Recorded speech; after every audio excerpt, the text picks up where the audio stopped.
Well, good afternoon. It is now afternoon. I'm Ann Jones, and I'm chair of the Canadian Mental Health Association Southwest Nova, which takes in Yarmouth, Shelburne, and Digby. And I'll be your host today for our podcast or our webinar. What is this anyway? I guess it's Zoomcast. It is part of the Empathy in Action series for Canadian Mental Health Week. And we're really pleased to be able to take part with our speaker today, Mayor Pam Mood. So first, I'd like to begin by acknowledging that we're on the unceded ancestral territory of the Mi'kmaq people. This territory is covered by the treaties of peace and friendship with the Mi'kmaq and the Maliseet. People first signed by the British in 1725. The treaties didn't deal with surrender of the land. It established the rules of ongoing relationship between the nations. We are also in the province of Nova Scotia, which was settled and built by the people of African ancestry in the 18th and 19th centuries. These people were formative in the building of communities in meaningful ways and development of Nova Scotia as we know it today. We must not forget that we were all treaty people. Before we get started, a few housekeeping items. I would like to remind people that to please, we are being recorded, and to allow anyone who registered and was unable to attend to view this session. I'm also asking for everyone to please ensure that you're muted so that we don't have any feedback. First, it is my pleasure to introduce the Executive Director of CMHA Nova Scotia Division, Karen Nichols. Yeah, thank you, Anne. It's lovely to be here. And I just wanted to thank everybody for their participation today. And I really appreciate it for a bunch of reasons, but mostly because I know that everything that we take time to learn about in mental health, it really helps to destigmatize it in society. And it's only through that destigmatization that we can truly create communities where everybody is treated equitably and where everyone feels safe, you know, to get help in the same way that they would for a physical ailment. So it's really important that we're here today. As Anne said, my name is Karen Nichols, and I'm the ED of CMHA Nova Scotia, and we're part of the division. And we've been around since 1918, and we're part of the oldest and most extensive community mental health organizations in the province. We're part of a federation, which means that we have sort of a national presence, but we also have a local grassroots presence, as you know, through this local branch of Southwest Nova, but also in Truro, Colchester, as well as Halifax, Dartmouth. And our job is really to support the needs of mental health needs of Nova Scotians across the province through education, through advocacy, and through navigation of the system that we find ourselves in. And as a little postscript to this note is that we are not the Mental Health Foundation, and there's often confusion there. And we play a different role, but we work together very well to ensure that your needs are met. So that's my story. Without further ado, I'm going to hand it back to Anne, and we'll go from there.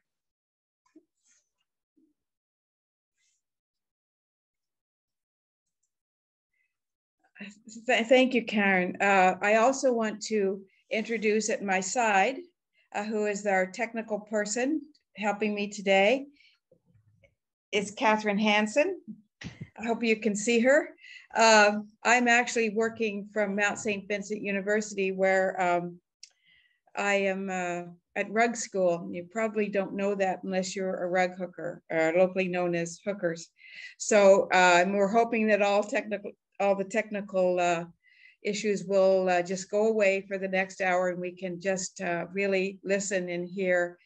And the whole idea of empathy is so important to everyone.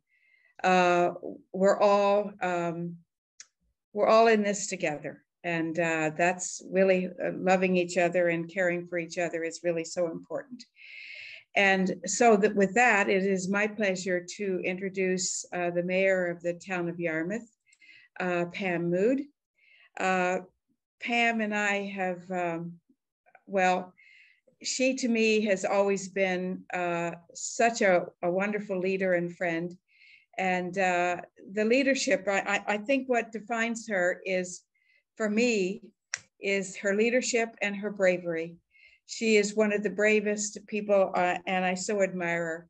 She's a mother, a grandmother, and a wonderful friend. So she's going to talk today on public life and mental health.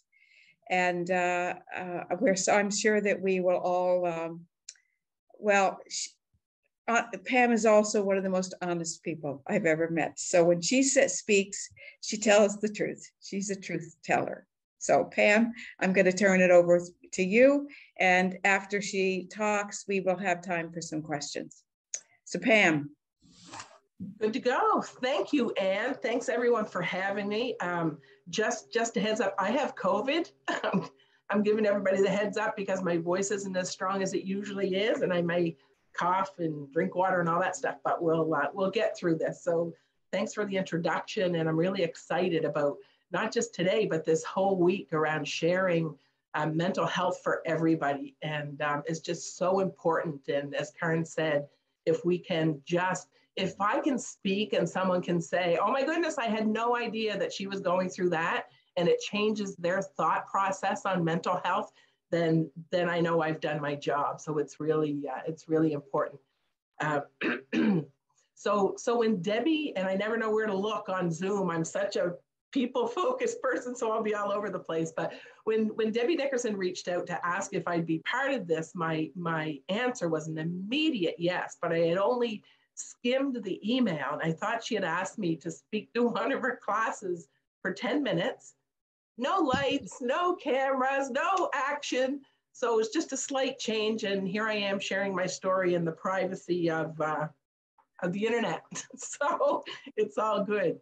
But that piece is really important, because when it comes to mental health, we all have triggers. And one of my triggers, one of my wonderful reminders of past trauma that in large part caused my nearly lifelong and debilitating walk with anxiety, is speaking openly and candidly. And I know, how can that be? Open and candid is exactly who I am. Anne's right. I wouldn't know how to, number one, tell a lie, but I have no filter. So what comes out is, it goes from head to mouth to your ears. There's just no filter. And I just think that, I guess sometimes that's a curse, but in my life, it's a blessing, because I don't have to figure out what did I say and where do I have to backtrack. But you know, that whole candid piece about who I am, it shouldn't make sense that the very core of who I am is wreaking such havoc with my mental health. And yet here I sit, you know, in the middle of all this. And that's where, if I were writing something, I put that great big eye rolling emoji, or, you know, this emoji saying, what the heck? But we have to live with what life gives us. So I guess maybe the best thing to do is go through a short history for context. Maybe, you know, my little bit of my life, and I'll go as quickly as I can, and you can grab onto questions for the end anyway. I'm the oldest of 6 kids. I'm definitely an A-type personality, and as the firstborn, I got to forge the path, trying everything out. Childhood was absolutely amazing for me. I finished university. I'm a proud Acadia grad, and actually I now sit on their board of governors. I came back home to Yarmouth, where I ended up with the RCMP as a civilian member with the drug section for 18 years. Sometimes I think I should have stashed some of the stuff I took off the streets, but nope, we didn't do that. I have 3 children. I had Haley, then I had a miscarriage. Then I had Brian, then I had a miscarriage. Then I had Julie, and I wanted number 4, but I didn't want to have to go through a 3rd miscarriage to get there. So I guess I took the long road to get those 3 children. And I say that because after my second was born, Brian, and his 32nd birthday was yesterday, and he's a proud new dad. After he was born, I developed the very common postpartum depression. I mean, I think a lot of moms know about that. Normal, I know, but back then I had no idea what I was going through, but I pushed through it without fully understanding it. And I guess I would say, because back then, I'm dating myself. Let's just throw it out there. I'm 61. So back then, we didn't have these full-on mental health conversations so that you understood what you're going through and where you are and all those pieces. But anyway, you find your way through. The problem was, you know, I had this beautiful baby boy and another child, and they were the absolute joys, they still are, of my life. And I couldn't figure out how could my mind be working like this if I was so enamored with these children and my life was full of joy. The depression should kind of find its way out of my life, but it didn't go away. And long story short, I end up in my early 20s in the doctor's office, willing to give meds, any meds, please, a try. But in the end, I was still with the RCMP, and while it was an amazing job and lots of opportunities, it just wasn't for me. And I won't attempt to explain how that job affected me mentally. It's hard to put into words. And I knew I couldn't go back after Brian was born. So I found myself, I'm just going to be blunt, I found myself daily curled up in a ball, crying. The depression was so overwhelming. I literally did not know which way was up, and I couldn't figure it out. I'm like, I am a happy, joyful, positive, optimistic person. This is crap. What on earth is going on with my life? But there I was, and I couldn't find my way out of it. And I thought, this is so funny, because when I'm on a diet, first thing I want to do is eat potato chips. When I was in that depression, all I wanted to do was watch really, really sad movies. And I would lay there on the couch, curled up in a ball, and just watch. And it was almost like it was fueling the fire, which I know it wasn't, but I just kept doing that. So very, very long, dark days in my late 20s. And I wonder how things would have been different if I hadn't been told not to talk about depression and mental illness and all those pieces. If I had been able to seek the help that I needed, because it just wasn't there like it is today. I guess I think back to the 50s with, you know, housewives. And I guess the picture I get is people popping Valium and talking about how their nerves are frayed. And we would phrase that so differently today, because now we understand it. And that's really, really important. But from what I can recall, in the 80s and 90s, we just weren't talking about those types of things. So we learn things about ourselves along the way. And if there's one thing I learned early on in my journey, it's that my type A personality, together with the fact that I am the ultimate idealist, it wouldn't permit me to go under anyone's thumb. And I didn't know that then, but that's why I had to leave the RCMP. It was the RCMP way, and this is how you're going to do it. And my mind and who I was not, it just wasn't adding up. That's a whole other discussion. It's hard to understand if you've never been there. But just thinking about going to work from 9 to 5 for someone who would tell me what to think, what to do, how to do it, it would send me into a tailspin. And I just was finding it more and more difficult to dig out of it. It affected me mentally. I couldn't understand it, and actually couldn't even articulate it back then. So I decided to, at that point, I left the RCMP and decided to live a lifelong dream of public speaking. I had always wanted to do that. And my work with the RCMP opened the doors to do talks on drugs and bullying, self-esteem, you know, all those things that would help kids and their families. And off I went. And I was actually book solid, and I loved every minute of it. I spoke all over North America, and really, really loving it until I didn't. I was sharing a story about one of my children and some bullying that had taken place, and trying to explain, like, this is how bullying happens. Anyway, I hadn't mentioned names or anything, just vague circumstances. But that evening, gosh, this is like PTSD all over again. That evening, I came home and I got a call from a parent who threatened to call her lawyer because of something I had said. And again, I hadn't said names, you know, just a general circumstance. But that's all it took. And unless you've had anxiety or something in your life just snapped like that, you won't understand it. And I can't even put in full words how it affected me.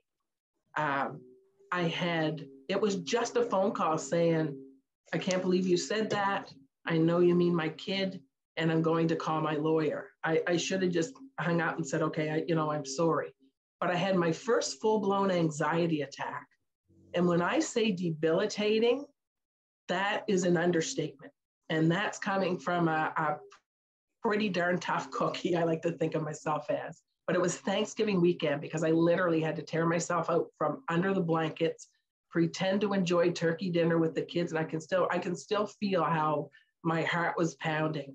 Like I think that's been 20 years at least. My heart still pounds when I think about it. I immediately went back upstairs after dinner and I stayed there for a solid week. And when I say blankets pulled over my head, I mean, they were pulled over my head. I literally and figuratively, I couldn't move.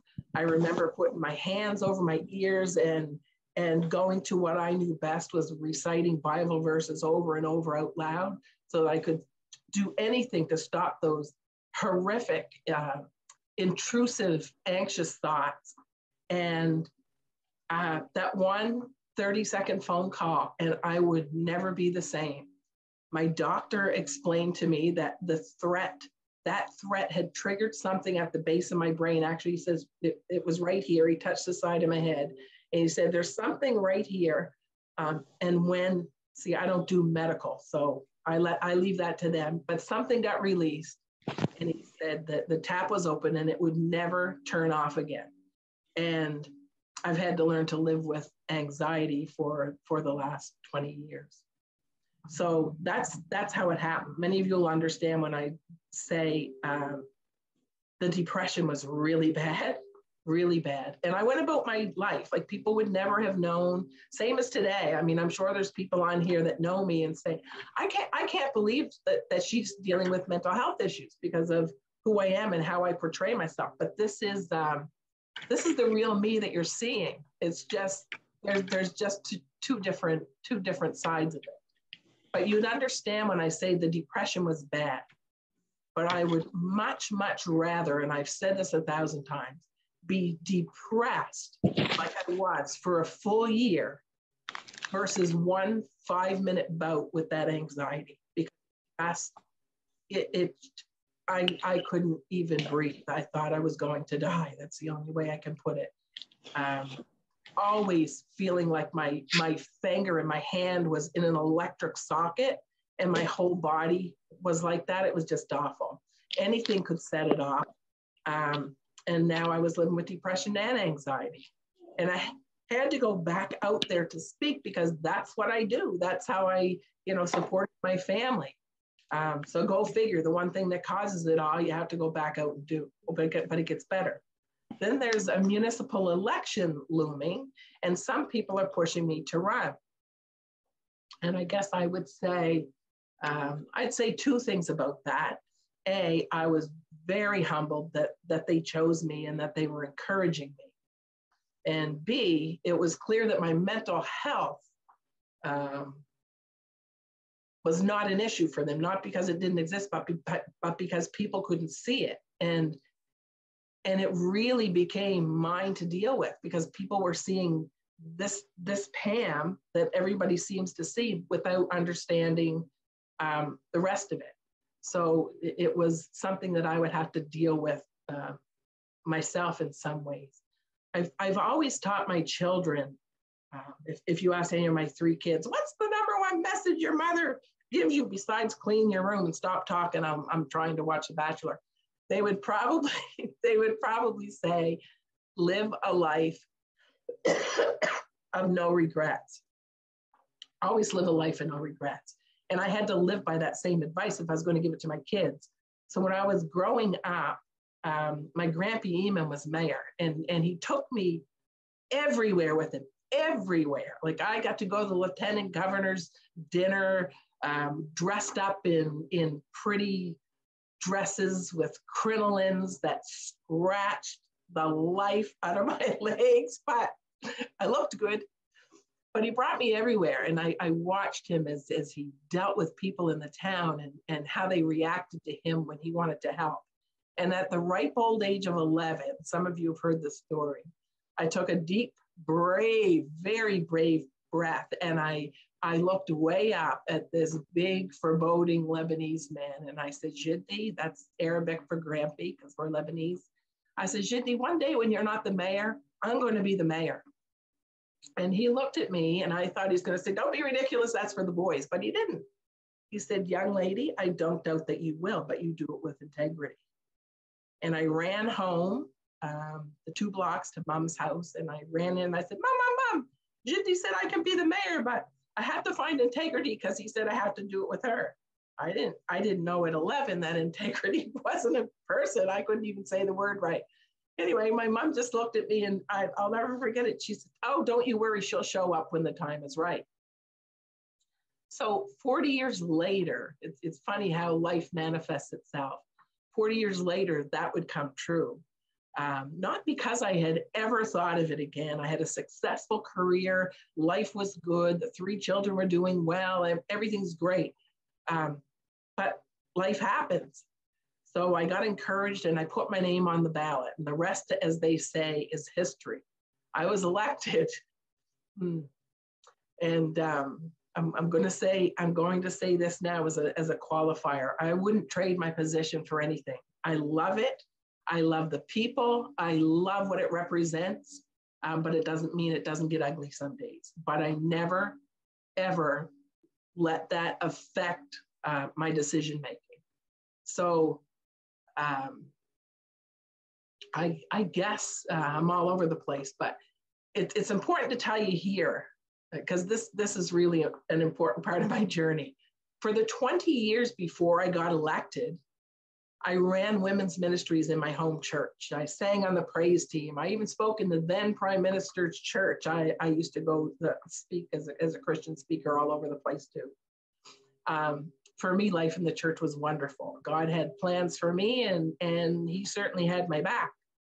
What I didn't realize was that, the whole world wasn't in my little world. And I was going from what I believed in my life was the safest place I could possibly be. And I'd have to maneuver through that with my depression. I would go from the safest place to what is perhaps one of the most unsafe places you can be in public life. And I'd have to do that with my depression and anxiety in tow. I brought something special. I did bring something special with me today to explain what happens when you go into public life. And some of you will agree, some of you will understand, and it's not always the case, but usually is. This is Teddy, and this Teddy is exactly 34 years old because I gave this Teddy to my firstborn, her first Christmas. She was a couple months old, and she still has it. And she just gave it to my granddaughter, her daughter, to kind of pass on. I just can't even believe that she still has it. But those Christmas toys that you give the kids or that we had, and we absolutely love them, and we play with them, and we get up in the morning and we just can't wait to play with the toy or whatever it is. And then the new wears off and the toy gets thrown in the corner, and you treat the toy like it didn't exist, or it doesn't matter, or it's not as important, or what it provided you no longer matters. And that's what happens in public life. One day you're the brand new toy, ready to make changes and help people and be in their corner, and everybody's on board. And then the next day you're that old toy that nobody has to deal with. And it's really, it's like, what happened here? I'm still the same person, but this is what happens. So to boot, I get a couple of elected officials who thought it was their job to take me out because, heaven forbid, a woman sit in the mayor's seat. And I had never even watched a council meeting before I got elected. I just knew as a leadership expert, surely I could lead. And that's just what I did with the help of a great CAO, some trusted council members, great supporters, friends. But I will say this, that the mental health of an elected official takes a beating is an understatement. And please understand, that is not a complaint, that is simply a fact. The ugly started immediately. People attacked, not my decisions. If you want to attack my decisions, bring it. We'll have a great conversation. But it wasn't. They attacked my clothing. They attacked my weight, my hairstyle, how I walked. Comments like, no wonder she wants to build up the downtown. She's too ugly and fat to walk an extra block. Like, that was just the memes on social media. I didn't know whether to laugh or cry. I'm like, because I was in, it doesn't affect who I am, because I'm a really strong, independent woman. But I'm just thinking, oh my gosh, like, who does this? And then to say, you know, you can't get decent elected officials. But if I'll just say it like this, if young, vibrant, intelligent, forward-thinking women are looking at what's happening to me, they're never going to put their name on the ballot. And I think that's what broke me. The threats on my life happened, and it was more than once. I was worried for my children. And remember, we're still mentally trying to carry the mental health with me. Nothing, no decision or action was good enough. And remember, over here, I've got the vast majority that support me, that care about me, that understand I'm just doing my job as a leader. But over here, this very, very minute, you know, when you're dealing with mental health issues, it plays a part. I think that would be just human nature, mental health or not, but it just played a bigger part. So you're trying not to pay attention to it, but there it is. I can't go into too much detail, but daily I got notes from people telling me to ignore the ugly. I had never experienced it, so gosh, you know, what am I going to do with it? The anxiety part of me it's caused by me thinking that I may have hurt another person. And I know everybody has triggers, and that sounds like a really weird one. It does sound weird to me, but if I think I've said something that will hurt or offend another person, I go into full anxiety mode, because I'm not perfect by any stretch, but my, I don't know how to frame this. My pureness of thought, I guess, my pureness of intention, that I care so deeply to the core of who I am about people and about making their lives better, that if I did something that did the opposite, I was just no good. So I was reeling. Nothing I did or said or wore or anything was right in the eyes of some. And the couple on council that were laughing at this, because, you know, politics to them is about perception, and it's a joke. And I don't do perception. I do truth and honesty. I've always done the right thing for the right reason, but at the risk of the attacks. In the end, there's good news. And none of this is sad to me. It's just, I guess I would say, some people live with diabetes, some are living with cancer, you know, migraines, all those things. I have depression and anxiety and my newly diagnosed PTSD, because I didn't have enough already. So bring it on. But I focused on the decisions and what they would mean versus how people would react. I guess I would say this, that getting my kids to eat vegetables when they were young could result in a sheer uprising in my kitchen. but it was still my job as a mom to make sure I did what was right for them. And it's no different from the town. I think that's why my mayor colleagues throughout the province call me Mama Mood. I treat my community like I'm the mother, and I just want the best of it. And I will defend my community like a mother bear and make the tough decisions in the process and wear the mental beating when I have to do that. What time are we? I'm almost, I think I just got a couple more things to share. When I realized the magnitude of this event here that you've all joined in, and thanks for being here. I think I learned something about myself, that being vulnerable, I knew this, but I never articulated it, I guess. Being vulnerable comes second nature to me. It shouldn't, because it means I jump in head first to do the very things that not only make me uncomfortable, but the very things that cause my anxiety to flare up and get out of control. But if we let it beat us, everyone loses. So, and I can only speak for me. I can't tell people what will work for them. I can only go by what I do. I go to bed every night. I take the 3 little pills that the doctor ordered, and I wake up with a smile. And I take those 3 pills because,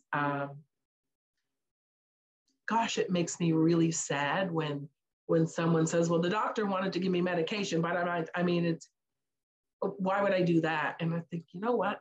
If you were diabetic, you would. If you had a migraine, you'd take something. Why are we not taking medication for our mental health? Because it's isn't that the most important, that gets us through everything? If I'm not okay mentally, I'm not okay anywhere. So I wake up in the morning. I wake up with a smile, but I still wake up with depression. I still wake up with anxiety. I still wake up with the PTSD. It's there every day. I wake up with 10 fingers. It's just a part of who I am. But my practice every morning before my feet hit the floor, for me, is just to give my day to God, because He can deal with it better than I can.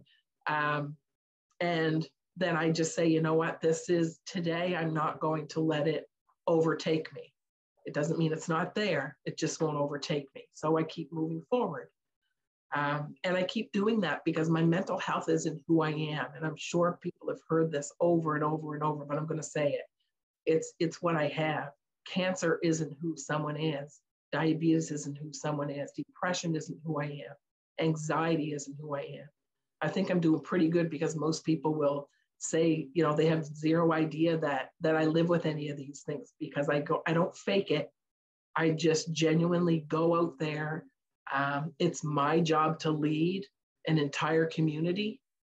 And I do so much work provincially and federally that it's my job to lead at those levels as well. And what can I do as an elected official to make sure that I'm at my best? And I'll tell you, I'm probably preaching to the choir, but we have to be intentional about our mental health and how we let the triggers in and how we let them affect us. If we're not intentional, if we don't respond in some way, that's just a mess, at least for me. I'll frame it like this when it comes to reacting. Sorry, phone's going off.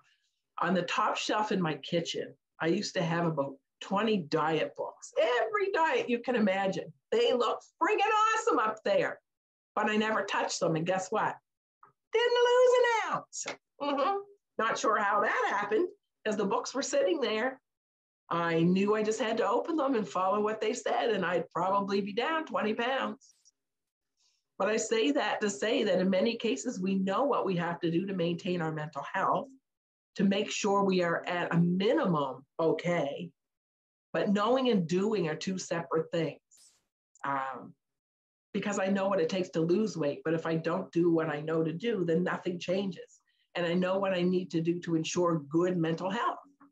But if I don't do any of those things, nothing changes. And for the record, I am the best at giving great advice, but I'm not so good at following. My life, and this is my fault, and I wear this, it's so busy.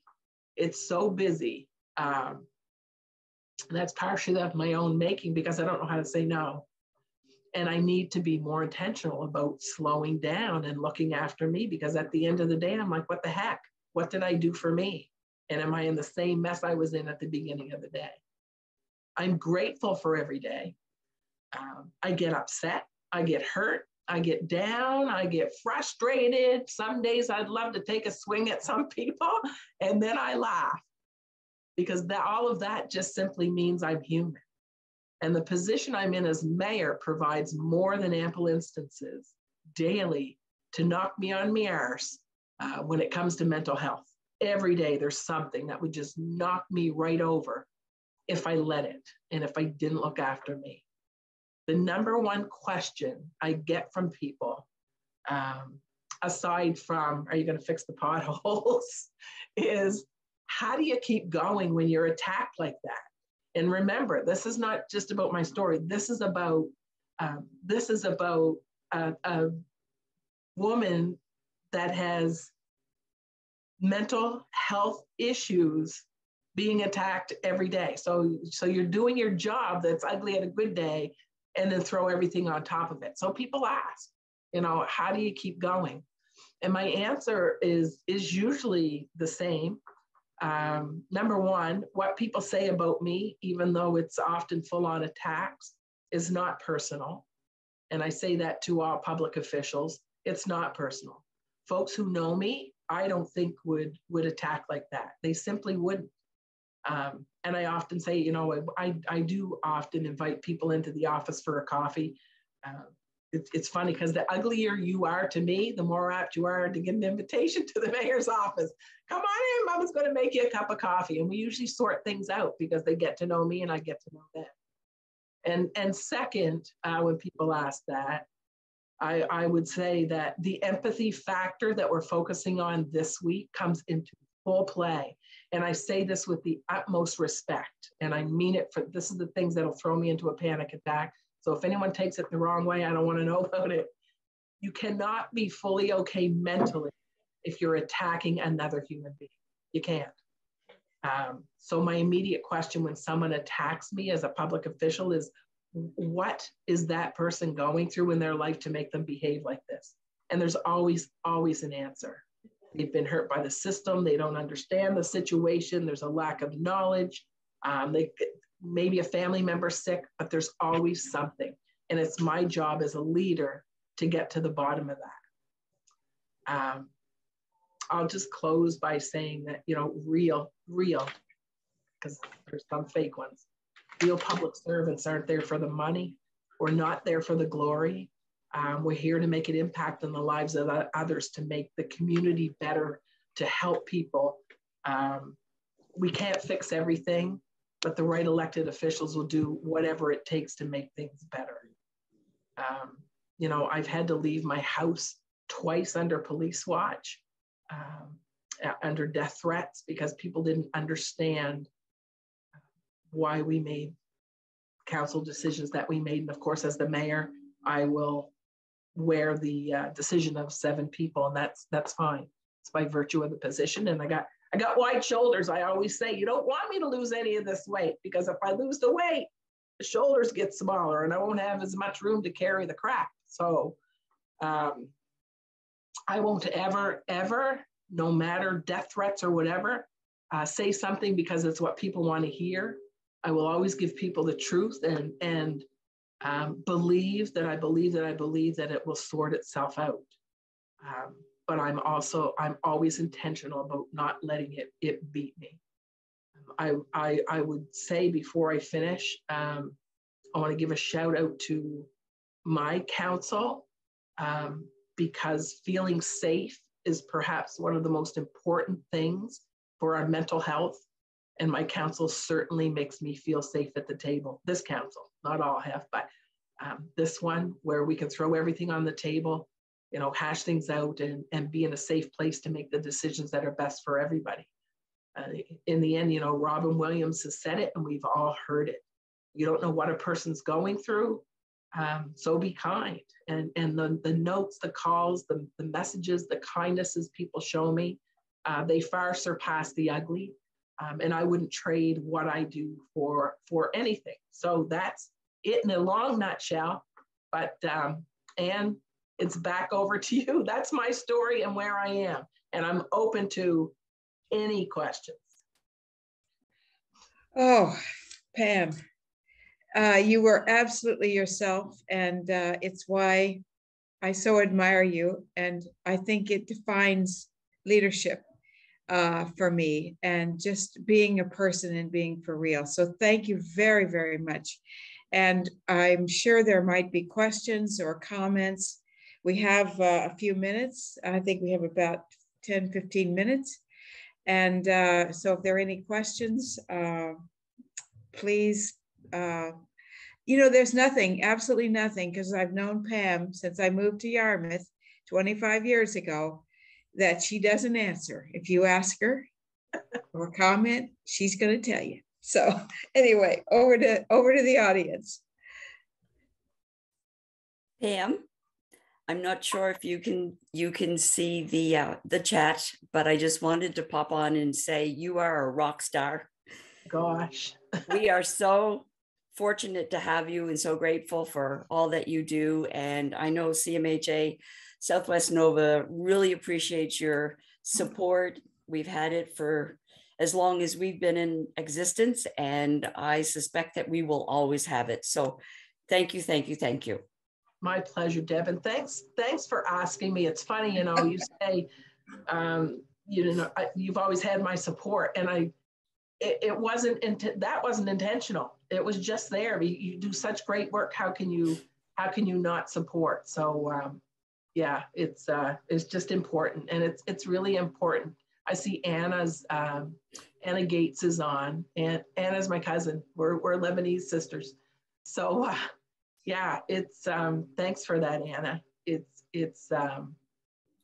if we don't say it, and it's funny because I have been told many times, you're a public official. You can't tell people you have mental health issues. And I said, but if I can't, then how are people going to look at leaders and say, I too can lead? If they're sitting there thinking, I've got depression or anxiety or any of the other, issues that we deal with every single day, if I can't say it and I don't say it, then I feel like I'm cutting off the ability of so many leaders to step into this. So it's yeah.